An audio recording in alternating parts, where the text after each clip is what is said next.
ପଖାଳ ସହିତ ଶାଗ ହେଲେ ମୋତେ ଆଉ କିଛି ଦରକାର ନାହିଁ, ସେଇଟା ପୁଣି କଳମ ଶାଗ।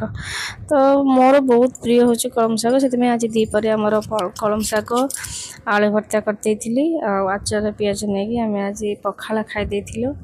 ପଖାଳଟା କାଲିର ପଖାଳ ଥିଲା, ସେଥିପାଇଁ କି ବାସି ପଖାଳ ଟିକେ ବହୁତ ବଢ଼ିଆ ବାସେ।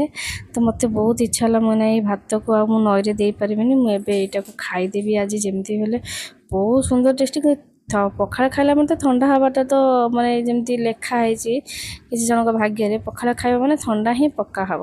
ତ ମୋ ଭାଗ୍ୟ ସେମିତି ପଖାଳ ଥଣ୍ଡା ଖାଇଲେ ରାତି ବେଳକୁ ଥଣ୍ଡା ଧରିବାଟା ମୋତେ ସୁନିଶ୍ଚିତ। ତଥାପି ମୁଁ ପଖାଳ ବେଳେବେଳେ ଖାଏ ମନ କରିକି, ଆଉ ବେଳେବେଳେ ଯେତେବେଳେ ପଖାଳ ଖାଏ ସେତେବେଳେ କଳମ ଶାଗଟା ମୋର ନିହାତି ଦରକାର, ମୁଁ ଯେମିତି ହେଲେ ବି ଆଣେ ଆଉ ଖାଇ। ଆଜି ପଖାଳ ଖାଇବା ସତରେ କିନ୍ତୁ ବହୁତ ଭଲ ଲାଗିଲା। ତାପରେ ପୂଜା ବୁଲି ଆସିଲି ଯାଇ ଟିକେ ଦୁର୍ଗା ପୂଜା।